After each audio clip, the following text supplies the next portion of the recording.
Dagsa rin ng mga turista sa iba't ibang beach destinations sa Dagupan at La Union ngayong Semana Santa. At mula sa La Union, nakatutok live si Jasmine Gabriel Galban ng GMA Regional TV. Jasmine?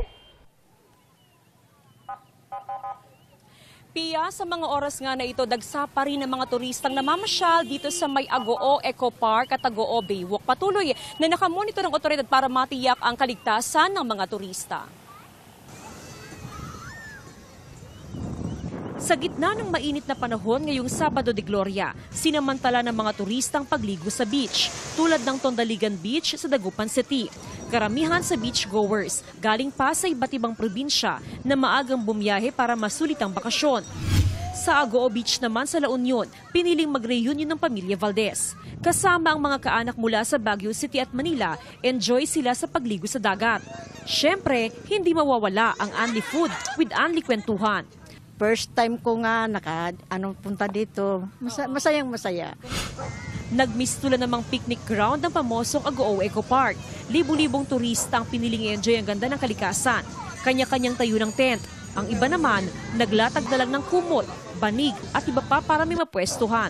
Bakit dito nyo naisip na puntahan? Kasi malilim. Presko. Masaya. Engaging kasi marami ka nakikita. But at the same time, nakakawala ng pagod. Kasi coming from work, kasi I work in BGC, Makati. Change of pace, change of scenery, so maganda siya. Sa dami ng mga turistang namamasyal ngayong araw dito sa Agoo Eco Park, ang panawagan lamang ng lokal na pamahalaan ay ang mapanatiling malinis ang lugar. Sa datos ng MDRRMO Agoo, aabot sa mahigit 8,000 turistang namasyal sa Agoo Eco Park.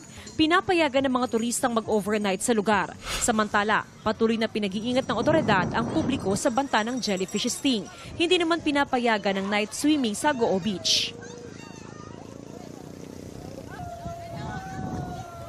Pia, 24 oras na may nakabantay dito sa mga tourist destinations sa Agoo, La Union. Kasabay nga ng dagsa ng mga turista ang panawagan na maging responsable sa disposal ng kani-kanilang mga basura. Pia? Maraming salamat, Jasmine Gabriel Galban ng GMA Regional TV.